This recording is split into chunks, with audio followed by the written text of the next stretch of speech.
Hello, everyone, and welcome to the Pash On Podcast. Let's get started with your host, Brian Pash.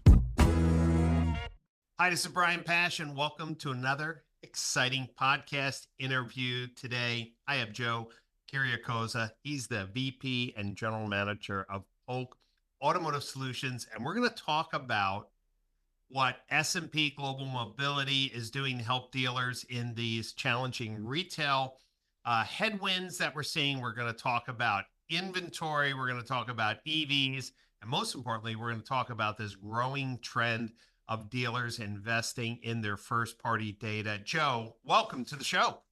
Brian, thank you. I appreciate the opportunity and looking forward to this. My first time doing this with you. Very excited. Come on, let's talk about it. So, depending on who you talk to, dealers are in different pain points. Toyota dealers are feeling very different about the business, says compared to a Stellantis dealer.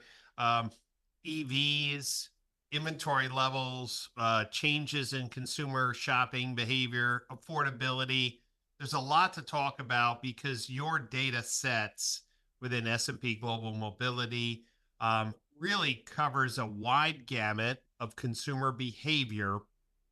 So at a very high level, but before we get into the topics, for a dealer who's not sure what is encompassed in S&P Global Mobility and how Polk fits into that, give us a little high-level summary so dealers know the A-team of products that you have. Yeah, no, that sounds good. And I think the way that we like to think about the Polk portfolio is basically like a data stack that a dealer can sort of look at as apps that they can kind of plug into their universe of tools. So it starts with something we call market impact, which is just a way to look at their current market, their DMA, their zip code, and go, all right, who's winning, who's losing, where are my customers going, what were the sales trajectory for trucks last week versus a year ago last week. You name the query, it's built into our market impact tool. So that's sort of like the stage setter, right? Like it's like, help me understand every day what is happening in my market and how to, historic trends, maybe forecast what's going to happen in the future. What do inventory trends look like across different dealers, different regions? So that's a stage setter. From there, we like to think of you plan your business around that market impact tool. Then you've got to make decisions and take action. So the decision tools really start with what we call our Polk Auto Direct platform, which is kind of an extension of that market impact tool, which is, okay, I've got all this information about my market. So what? What do I do about it, right? And what the Polk Auto Direct tool allows you to do is say, okay, the data and market impact said that there's a ton of trucks on lots in these markets. Maybe I need to incentivize them. Maybe I need to send a marketing campaign to these discrete groups. With Polk audiences within that platform, you can go in and select, hey, I want to reach people who are in market for a truck in a specific market in the Twin Cities or whatever. And then you go from there and you can deploy campaigns. You can either send them a direct mail piece just by pulling down a list. You can go hit them on Facebook, right, and Instagram through those campaigns. So right now we've built it around those two channels because number one, they're the most common, and number two, they provide the most reach and scale to get in front of, hey, I need a discrete 1,000 people that I'm trying to get to. Yes. So you look at that as market impact. Now you take action through Polk Auto Direct. Polk Auto Direct, by the way, also will tell you what's the sales trajectory of those audiences you bought. So you'll be able to see right in the dashboard, hey, those people bought cars at this rate, and they bought them from these dealerships. You know how many lost opportunities you had. You also know how many wins you had. So that's kind of the first few steps.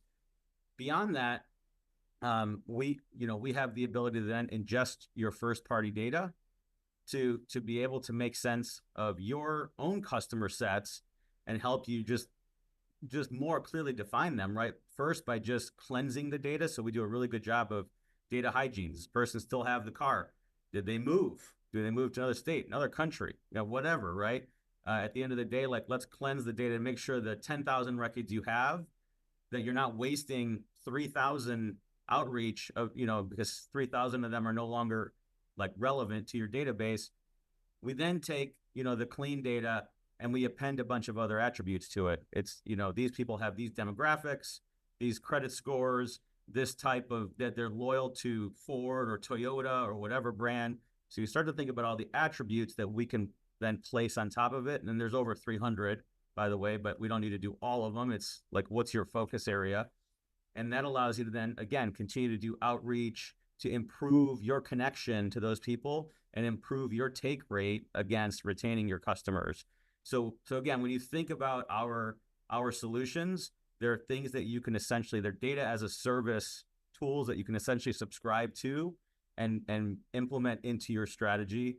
And we have, people that'll work hand in hand with you to help onboard those things. The timing of the tech stack, as you mentioned, of consumer data around car ownership, shopping, affordability, buying power. This is so important. For a recent large dealer group I work with, and of course we worked with your team on this, 40% of the DMS records, which indicated the consumer bought a car, the consumer no longer owned. Right. Now, when you think about 1,000 or 10,000, but we were dealing with over 2 million data records. So when you think of what 40% looks like as potential direct mail waste or wasted modeling and projections, it's just amazing. Data hygiene is a big piece. And as more dealers are investing in CDPs, customer data platforms, they're going to need a data hygiene partner. And it's amazing to see, almost like a perfect storm for Polk and S&P Global Mobility, how your data sets, your business intelligence tools can really help guide a dealer to better manage their first party data. And I love the fact that you basically have audiences on demand, right? Audiences as a service to be able to pull in customers that are actively shopping for or likely to buy a truck or an EV. And those lists dealers don't have access to themselves, and they need a trusted partner. So when we think about EVs, let's talk about that. We just had a recent election. The previous administration had some pretty strong EV mandates. President-elect Trump has kind of indicated that maybe these aggressive mandates before infrastructure is ready or demand may have been a little ahead of their skis. What are you seeing, from inventory on the ground, incentives in play, sell rates, take-up rates on EVs? If you were talking to a dealer who's sitting on EVs and being expected to take more EVs, what would you be telling them? Yeah, I mean, I think it's a very it's really unpredictable right now what's going to happen with EVs. I think we had a major push in 2023 by the administration that is currently in office that that delivered on the Inflation Reduction Act, which is driven by adoption of electrification and clean energy, right? And then from there, you've got incentives, right? Incentives, $7,500 incentives on new EV sales. Like all the sort of stars were aligned for the consumer to go, hey, this makes total sense to me. But I think the biggest challenge that the industry has seen is that EVs are not this huge inflection point that the manufacturers or the government thought it would be to a consumer. Because at the end of the day, it's still four wheels and a steering wheel, and it does the same things. The operational parts of it are different, and some of the experience is different in terms of not going to a gas station or having oil changes and things like that, which are advantages if, as a consumer, you see it that way, right? So I've talked about this a few times, but like there are people that were likening the adoption of EVs to going from a flip phone to a smartphone, right? Right. That's a step function change in experience, right? That's for sure. Consumers just said, I have to have that. But that's not what they're saying about EVs. That's right. And I think what's going to change with the administration change is that I don't think, look, I don't think, and this is my personal opinion, I don't think Trump ditches the idea of EV adoption, or just, he's also got Elon Musk very closely aligned Right. to his program and his campaign, and is going to be in some capacity involved, it sounds like. But I think it starts to just do things like, you know, rewrite some of the rules for tailpipe emissions, which was a big factor in this administration. And it's going to sort of pull back some of the pressure that this administration was putting on OEMs for EV production goals, and putting markers in the sand for when there was going to be a full sort of transition to EVs. So I think it's going to be more, in this administration, it'll be more market led versus policy driven, Got right? it. And I think that, and that's what our analysts are saying, and that's what, our team has been, sort of forecasting and foreshadowing. Now, obviously, things are going to really be in effect come January in terms of how this administration approaches the industry. Are they going to roll back the incentives that have been put out there? I don't know. I mean, like, I think there's benefit to it. There are reasons that they're effective in some ways. I think the most challenging part of those incentives is they're confusing, right? So if we can make them less confusing, then a consumer goes, hey, $7,500, yeah, I'll take that right now. It's like the Cash for Clunkers program back in the day was super easy. That's I can right. scrap my car and get a bunch of And money. everyone jumped in on that. Right. So make it easy, I think, is the message I would have for the administration. It might be also harder for China and other overseas auto manufacturers to penetrate this market with their EVs. That's another potential policy-driven, government-driven change that is on the horizon, as well as manufacturing in Mexico and other places that might incur some tariffs that weren't originally expected. So there's a lot that can change. I don't know that it's going to happen like so dramatically so fast, but you never know. Yes. That's the great thing about the auto business. The entrepreneurs who are running dealerships are used to changing on a dime when they have to. And let's talk about that. Inventory levels are, rising. Affordability is really key. How is your organization helping dealers identify ways to move their inventory or to present their vehicles in a way that gives consumers confidence that they can afford that next upgrade or time to swap out to a different vehicle? Yeah, I mean, I think, for what the data that we're reporting on a regular basis is helpful. And that's just like public data that we're putting out there, which is, the top 50 DMAs added 750,000 units versus last year. And the days supply, is about 90 days, and EVs have the longest days supply. So we went from a market, let's say a little more than a year ago, where we're going, I don't know if I have enough to go around. I've got to figure out how to get more vehicles, to the very opposite, which, again, like, if you talk to some of our analysts, and they're pretty sharp, they all kind of said, well, if I know OEMs are going to go back to their old bad habits. So now we're kind of back to like incentivization of vehicles, heavier incentives, and how we're guiding our customers in that respect, especially the dealers, is, look, like you said, we have audiences on demand. I think the goal should be, number one, protect your base, right? Make sure the customers you have that are in market, which we can flag and score, everybody that you have, make sure you're talking to them and you're getting in front of them so you don't lose them, right? Like, you've got to protect your base. And the unfortunate reality is dealer loyalty is lower than anybody thinks. Whenever we say it, it's about 25 to 30% of people return to the same dealership when they buy another car. Like, that's just, it's sad in some ways. Like, it's like, you got to have a relationship with people that keeps you coming back. OEM loyalty is like 50 plus percent, but the specific dealer, it's super, it's sporadic. So like, protect the base. Like, there's more data than ever to do that better, right? Like, that's the first thing we advise people to do. And that comes with hygiene. It comes with enrichment. The second thing is to you've got to do outreach, right? You got to go find people you don't have to get that other, that other 70+% of people that may be coming from another store. So use audiences that are targeted so that you're not wasting money on just generic geographic spray and pray. Yeah. Yeah.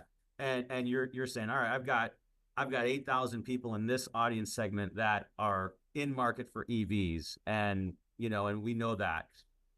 So that's eliminates waste, drives sales immediately. And then I think the third thing is use incentives wisely, right? Let the data inform your incentives rather than just blanketing the market with incentives. Because again, we're smarter than we ever have been in terms of data. Like there's more data than we have time to absorb, but let's use it smartly where it says, okay, these people, they were going to buy from you anyway. Like you don't need to give them 2,000 on the hood, but here's a bunch of people that if you give them, you can kind of turn the dial up or down. If you give them, and our data will help inform that, $2,000, you're going to flip them from a Toyota to a Honda, right? Those are the types of insights and analytics that we're helping dealer groups and dealers with. And we work with a lot of the agencies as well to help kind of craft that marketing strategy so that it's just finely tuned and it has a true ROI attached to it, to sales, not to, VDPs or new searches on Google or whatever sort of vanity metrics that tend to be out there floating around. When you talk about retention, one thing I do know that dealers who take that fact on retention rates seriously and who've been building their customer data platforms, especially dealer groups that have multiple brands, Yep. Are really winning the retention game. The defection rates are slowing because when you know what cars are in the consumer's home, when you can communicate them with a certain degree of accuracy, they're going to open those emails. I mean, I still get letters, right, from dealers on cars I sold 5-6 years ago, and I laugh and I'm like, they don't care about me. They're not doing any data hygiene. But the dealers that are using Polk for vehicle ownership verification, for change of address, for a pending missing data in the contact record, what we're finding, at least for the dealer groups I'm working with on CDP projects, revenue can really grow again because you're putting your marketing dollars to real opportunities, not putting marketing dollars to ghosts. Because we've all got those service reminders on cars that we no longer own. We've all received those letters. Hey, we want to buy your car, of cars that you already traded in with the same dealer. And yet we chuckle and say, ha, man, what a waste. But this is a multi-million-dollar problem.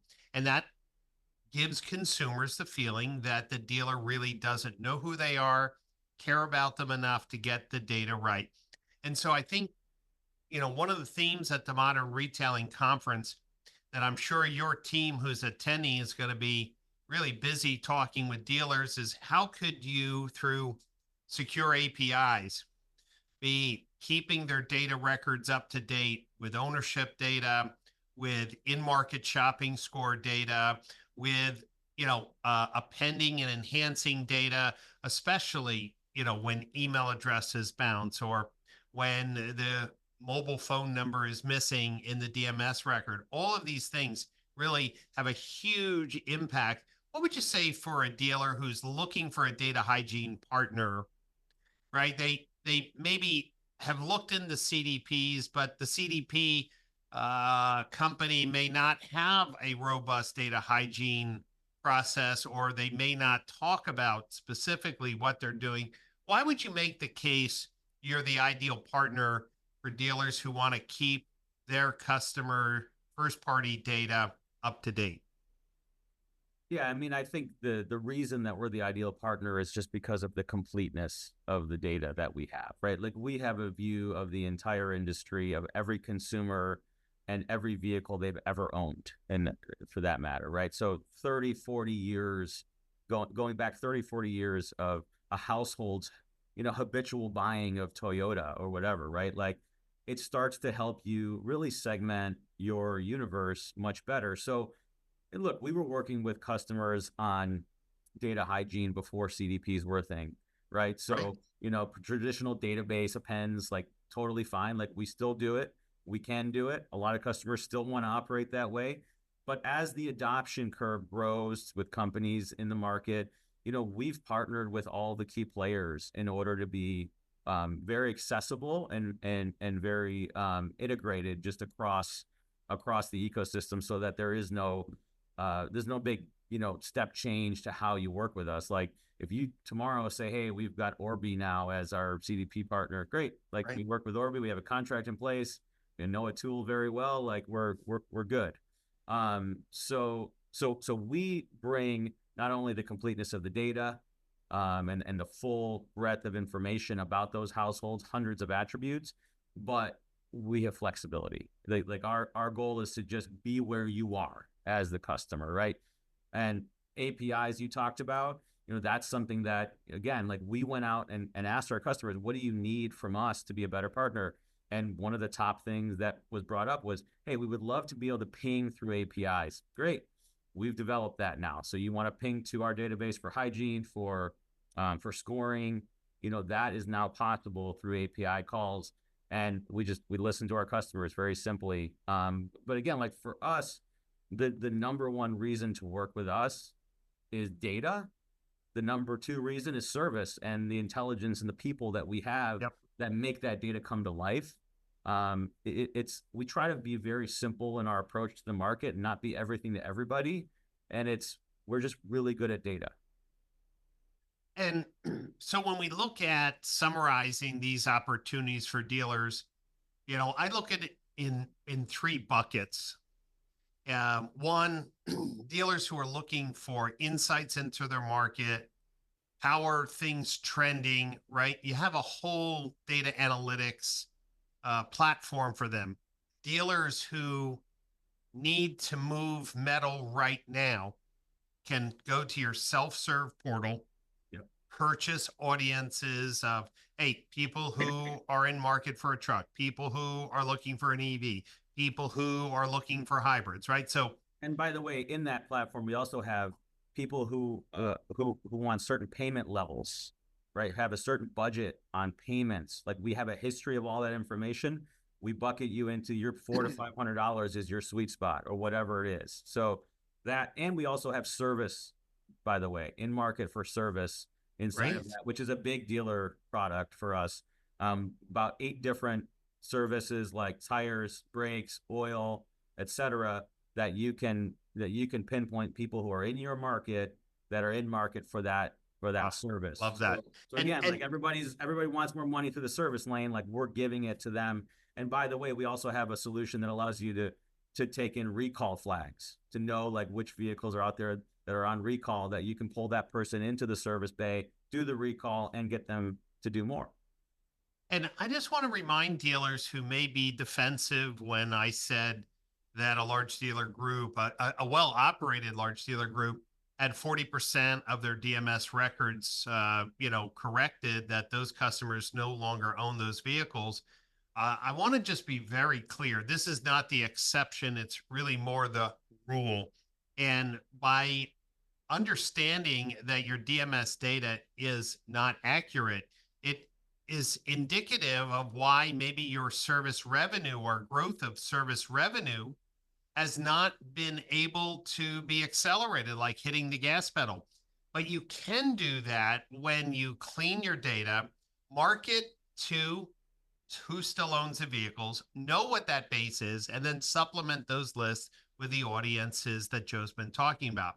And then the third bucket, this is going to be the growing bucket. Right now, I would say larger dealer groups have started the CDP push, but now since companies like Full Path and Orbi and others, Full Throttle and Client Command, other CDP platforms that are now on market, the third way in that Polk can help, right, is in integrated APIs into data hygiene.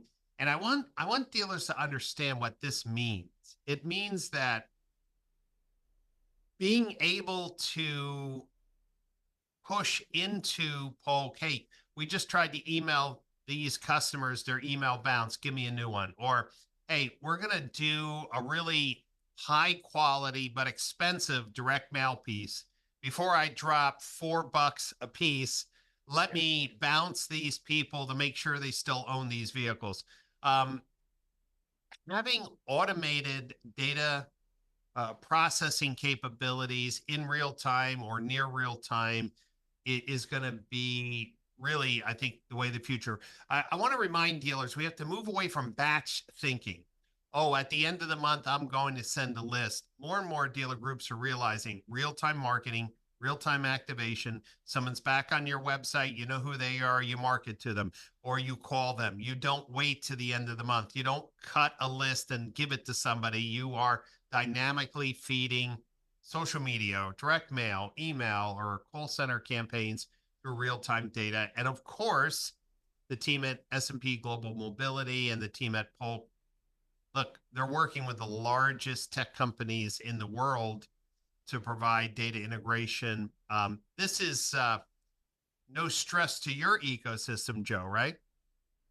Yeah, I mean, we've evolved a lot. I mean, look, we've been in the camp historically of being a batch-driven, Yeah. kind of old school database company, but we've graduated. We're a tech company in every way, that's driven by data, right? So from our perspective, again, like we want to be where our customers are, and as our customers adopt more tools and more solutions to help streamline their businesses, we've got to be there. I mean, at the OEM level, if you think about some of the advancements we've made, OEMs from a tool adoption perspective are much more advanced. Yes. And we've been able to really keep pace with major CDP installations and things of that nature that that weren't there before, or very complex measurement, MTA, multi-touch attribution type of things that we're being asked to help solve for, and we're doing it.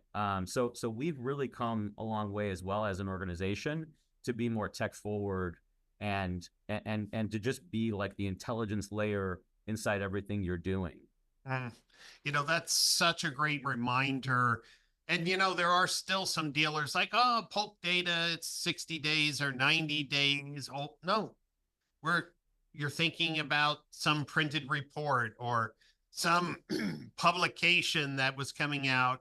I mean, when you think of the real time data feeds that I know you're providing, and especially on vehicle ownership, which is the huge, huge bogey that people don't even want to talk about, how much miscommunication in marketing and direct mail because people really don't know if the consumer still owns a vehicle is a big thing. And that's why at the Modern Retailing Conference, the team at Polk and S&P Global Mobility is one of our top sponsors because they are that business intelligence, that data platform that's powering modern retail solutions. And we're going to be talking about data hygiene, data activation, identity resolution, APIs, and the new business use cases for dealers who want to do more with their first party data. And I got some amazing data to show on the opening session. I get to open up the conference and share some of the new insights that we've been having with, first party data management. There hasn't been many real, believable, and authentic first party data use cases published on CDPs. Well, we're going to start surfacing them at the conference, and then a lot more in 2025. Joe, you mentioned the Polk Auto Direct platform where a dealer who's struggling right now could download a list of, let's just say, 2,000 or 3,000 people that meet a certain category. You mentioned service applications or new or used car applications or specific payment shopper. Where would they go to be able to log in and see how many people are in their PMA? What's the website address? Where would they go? Yeah, it's just polkautodirect.com, just like it sounds. And there are over 900 different segments and different types of segmentation. You can also combine them, right? You can take two or three. I want people who are in market for Cadillac, who have a credit rating over 700, who are in this DMA. I know there are 18,000 people that fit that description. So all of that is possible. You can do that right now without even buying anything. Right. Right. But use the tool as a diagnostic opportunity. Correct. Wow. That's great news. Great news. Well, I want to thank your team for being a sponsor of Dealer Education. And of course, dealers who are looking to do more with their first party data, doing more with the rich data resources that are available through Polk, is a reason why you should come out to the Modern Retailing Conference. Now, just a few days away. And most importantly, if you can't make the conference, purchase a virtual ticket, because all of the panels and keynote presentations and fireside chats will be recorded and available online. So you can go to modernretailingconference.com, buy a ticket to attend live, or buy a virtual ticket. And make sure you listen to all of the interviews that I did in this podcast series leading up to the Modern Retailing Conference in Palm Beach, because not everyone can get out to the conference, but you should be understanding what these technology leaders are doing to help dealers sell more cars in a digital age. Joe, thanks for being on the show. Thanks for sharing your insights. And if somebody wanted to know more just about the Polk, complete portfolio, what's the best website for them to go to? Just search S&P Global Mobility, and it'll take you right to our website. And there's a slew of information there. Or anybody's welcome to reach out to me at joe.kiriakoza@spglobal.com. Last name is Kyriakoza. Yeah, happy to help. And one other thing I wanted to mention, Brian, is Sure. one of our partner companies that's a part of the S&P Global Mobility family is Automotive Mastermind, who's Yes. also going to be a big part of your conference. And I think Matt Leone speaking at one of the sessions. But Automotive Mastermind is also a very close partner to the Polk business, in that a lot of our applications they can bring to you as a dealer. So if they're providing that service layer that they do to many thousands of dealers that they work with, whether it's equity mining or marketing or data services, a lot of those applications that I talked about can be kind of pulled into the same, the same breadth of things that Mastermind is doing for you already. We partner closely with them to make sure everything kind of works under one umbrella, S&P umbrella. Yes, and in fact, Tom Moore, the CEO of the Morgan Auto Group, and Aaron Baldwin from Automotive Masterminds will be on a panel with me on the main stage talking about Morgan's aggressive CDP vision. And a lot of the success has been powered by this partnership, as you mentioned, with Automotive Masterminds and S&P Global Mobility. So thank you for that reminder, because both teams will be there at the show, and it gives you more opportunities to reimagine what your retailing infrastructure and tech stack could look like. Well, Joe, thanks again. And I want to thank everyone who's listening in, who's supporting this podcast. Make sure you share this podcast interview with your colleagues. Dealers need to understand that if they don't have a data hygiene strategy, if they don't have an audience as a service strategy, their marketing dollars are being wasted and revenue opportunities are being left on the table. Don't allow that to happen to your dealership. Thanks for listening in, and I hope you'll join me once again on a future podcast interview with automotive technology leaders. Help dealers sell more cars in the digital age. Thanks for listening, and I'll see you next time.